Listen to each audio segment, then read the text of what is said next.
Hello and welcome to my Canva blur effect tutorial where I'm going to show you how to blur faces and pretty much anything else that you might like. If you want to follow along, I will leave my link down below where you can try out Canva for free or simply just use it to log in. So here I am in a new document and I just have a photo here I uploaded. So uploads, drag it in, we're good to go. So once we have our photo here, you simply want to click on it and from there click on edit image. Now, you'll want to scroll down ever so slightly, and before I continue on any further, this is going to be where it is. However, if you haven't used the blur effect yet, it's most likely going to be somewhere at the bottom here. All you're going to want to do if you haven't used it is click on it, and then there should be another button where you just click on open, and it'll take you to where it needs to be. After that, it could be around here, but Canva always changes around like where stuff is, so it'll be somewhere in here most likely. Let's click on blur. Now there is going to be the effect if you want to just blur everything, that's going to be auto. We're not looking for that specifically, just with the faces here. So let's click on the blur section. So there's going to be a few things we can do here.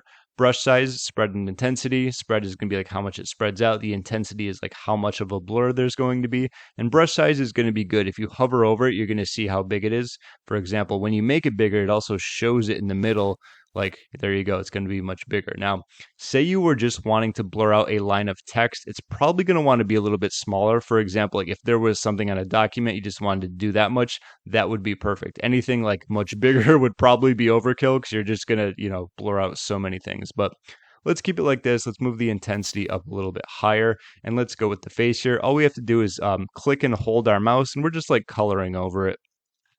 And that's going to be a blur. Now, what you can do is just keep going over it if you want more. You can also play around with these. That's going to be up to you. Let's say the intensity.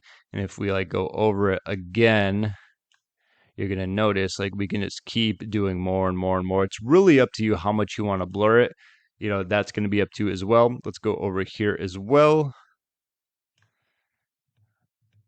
Okay, and you'll notice I just had like the same one there and I could do it again. So that's pretty much going to be the tutorial. It's very easy stuff, and like I said, let's go with the smaller brush size. Let's say we want to blur like this right here, whatever this is. Let's make that much more intense. Make it a little bigger brush size so we can go like that.